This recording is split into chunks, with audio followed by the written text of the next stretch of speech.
शिवलिंग पर ये 5 वस्तुएं यदि आप चढ़ाते हैं तो आपके जीवन में बहुत सारी समस्याओं का आपके जीवन से दूरी बन जाती है, या कह सकते हैं जीवन में समस्याएं समाप्त होती हैं। आपने देखा होगा अलग अलग समय पर अलग अलग चीजें शिवलिंग पर चढ़ाई जाती हैं।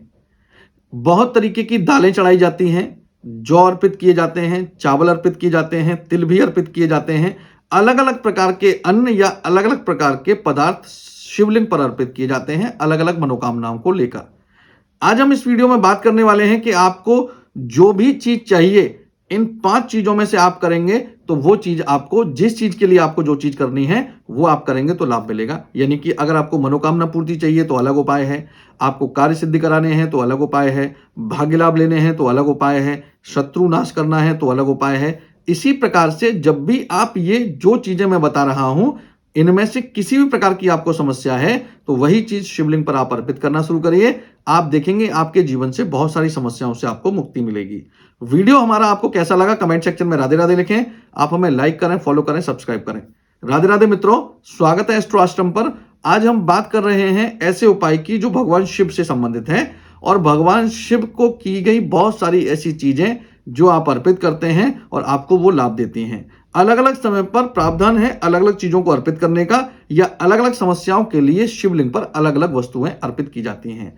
सबसे पहले हम बात करेंगे, यदि आप शत्रुओं से परेशान हैं और शत्रुओं को शांत करना चाहते हैं तो आपको भगवान शिव पर सोमवार के दिन तेल चढ़ाना चाहिए, और वो भी सरसों का। सरसों के तेल अर्पण करने से आपके जीवन में शत्रुओं का नाश होता है, और जितने भी उपाय ये मैं बता रहा हूं कम से कम 11 सोमवार करने से ही आपके जीवन में आपको लाभ होते हुए देखने को मिलेंगे। शत्रु से परेशान हैं, ज्ञात अज्ञात शत्रुओं से परेशान हैं, तो आप शिवलिंग पर सरसों का तेल अर्पित करना शुरू करिए सोमवार के दिन, और आपको लाभ होते हुए देखने को मिलेगा। दूसरा, यदि आप चाहते हैं कि आपकी मनोकामना पूर्ति हो जाए, आपको मनोकामना पूर्ति करनी है और बहुत समय से वो मनोकामना रुकी हुई है, तो आपको एक मुट्ठी मूंग की दाल, साबुत मूंग लेना है। आपको साबुत मूंग एक मुट्ठी लेकर जाना है, भगवान शिव को अर्पित करना है शिवलिंग पर, और उनसे प्रार्थना करनी है। अगली चीज है कि आप चाहते हैं कि मनोकामना पूर्ति भी मेरी हो गई है लेकिन अब मुझको भाग्य लाभ नहीं मिलता। बहुत सारे लोग हैं हमारे ऐसे जिनको भाग्य लाभ नहीं मिलता।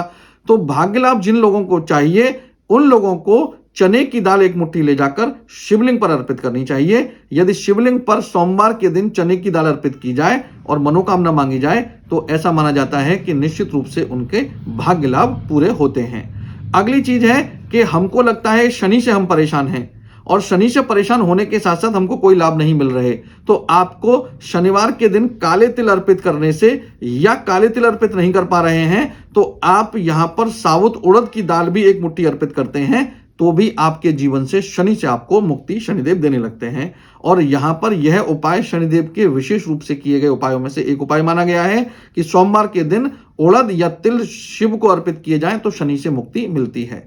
यदि आप कर्ज में हैं, कर्ज नहीं उतर रहा है और कर्ज मुक्ति चाहते हैं, तो मसूर की लाल दाल जो होती है उस दाल को लेकर जाइए, एक मुट्ठी शिव पर अर्पित करिए, एक लोटा जल चढ़ाइए सोमवार के दिन, अपनी कर्ज मुक्ति की मनोकामना बोलिए। आप देखेंगे आपके जीवन में लाभ होते हुए कर्ज संबंधी जो समस्या थी उसमें देखने को आपको मिल जाएगा। ये सारे उपाय आपको 11 सोमवार करने के बाद ही लाभ होते हुए दिखेंगे। उपाय सुबह या शाम कभी भी किया जा सकता है। सारे के सारे उपाय सोमवार के दिन होने हैं, और सोमवार के दिन जिस भी समस्या से आप ग्रसित हैं उसी चीज को आप शनिदेव के लिए हैं तो शनिदेव के लिए, या भाग्य के लिए हैं तो भाग्य के लिए, मनोकामना के लिए हैं तो मनोकामना के लिए, कर्ज के लिए हैं तो कर्ज के लिए, जो आपकी मनोकामना है, जो भी आपकी जरूरत है उसके अनुसार उस चीज को आप अर्पित करिए। आप देखेंगे आपके जीवन में लाभ निश्चित रूप से आते हैं। वीडियो कैसा लगा कमेंट सेक्शन में राधे राधे लिखें। आप हमें लाइक करें, फॉलो करें, सब्सक्राइब करें, और इस वीडियो को शेयर करना ना भूलें। राधे राधे।